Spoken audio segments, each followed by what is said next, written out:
शौकीन तान्या कभी इधर भागती कभी उधर भागती, बस उसे कोई पढ़ने को ना कहे। अगर किसी ने पढ़ने को कह दिया तो मानो उसकी जान ही मांग ली हो। उसे पढ़ना बिल्कुल भी अच्छा नहीं लगता था। तान्या चाहती थी कि वह हमेशा खेलती कूदती रहे और उसकी माँ उसे रोज शाम को पढ़ने के लिए बिठा देती थी। एक दिन तान्या अपना सबसे पसंदीदा खेल खेल रही थी। जैसे ही उसकी माँ ने उसे पढ़ने को कहा, वह बहुत ज्यादा गुस्सा हो गई। उसने सोचा कि अगर वह घर की सारी किताबें जला दे तो उसकी प्रॉब्लम हमेशा के लिए खत्म हो जाएगी। अगले दिन जब उसकी माँ घर पर नहीं थी, तान्या ने सारी किताबों में आग लगा दी। उस आग में एक लाल किताब भी थी। जैसे ही वह किताब जली, बिजली जोर जोर से गड़गड़ाने लगी, तेज हवाएं चलने लगी और अचानक से एक लपट बाहर निकली जो धीरे धीरे एक औरत का रूप लेने लगी। तान्या उसे देखकर बहुत ज्यादा डर गई।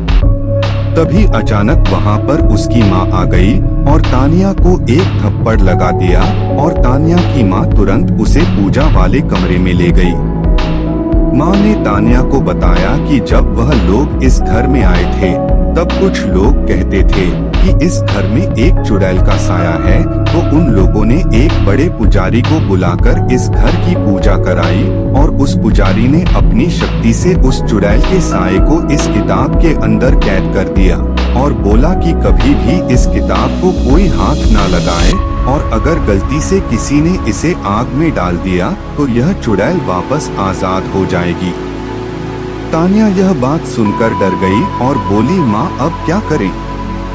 तब माँ ने बोला, पुजारी जी ने उन्हें एक पवित्र जल दिया था कि अगर यह चुड़ैल कभी गलती से बाहर आ भी जाए तो इस जल को छिड़ककर उस चुड़ैल को फिर से कैद किया जा सकता है। पर अब मुश्किल यह थी कि यह जल छिड़का कैसे जाए, क्योंकि वह चुड़ैल काफी गुस्से में थी, क्योंकि उसे इतने लंबे समय तक के लिए इस किताब में बंद कर दिया था। तभी अचानक वहां रोते बिलखते दो छोटे छोटे बच्चे आ गए और वह चुड़ैल उन बच्चों के पास शांति से खड़ी थी। माँ धीरे से कमरे से बाहर आई और उस चुड़ैल से बात करने की कोशिश करने लगी। जैसे उस चुड़ैल ने माँ को देखा, वह चुड़ैल माँ पर हमला करने के लिए भागी। माँ के हाथ में वह पवित्र जल था। उस जल को देखकर चुड़ैल डर गई और वहीं रुक गई और बोली, मेरे पर यह जल मत डालो, मेरे बच्चे फिर अकेले हो जाएंगे। माँ ने उस चुड़ैल को बड़े ध्यान से देखा और पूछा कि तुम्हारे साथ क्या हुआ था? चुड़ैल बोली, मेरे पति ने मुझे वही जिंदा जला दिया था और मेरे बच्चे भूखे बिलखते रह गए और ऐसे ही उन्होंने भी दम तोड़ दिया।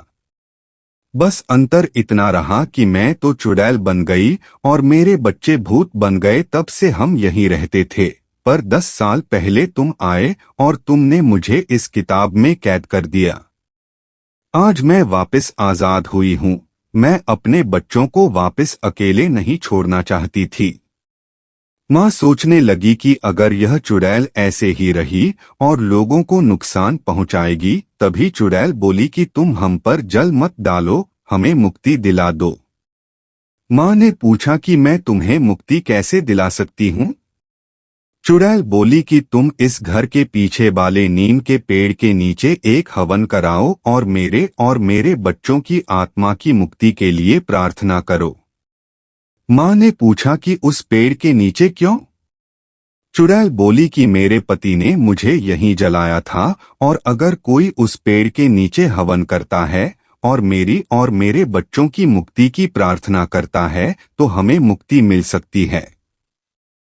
अगले दिन तान्या की माँ ने वहां पर एक छोटा सा हवन कराया, जिसमें उन लोगों ने उस चुड़ैल और उसके बच्चों की मुक्ति के लिए प्रार्थना करी। इससे उस चुड़ैल और उसके बच्चों को मुक्ति मिल गई और वह हमेशा के लिए वहां से चले गए।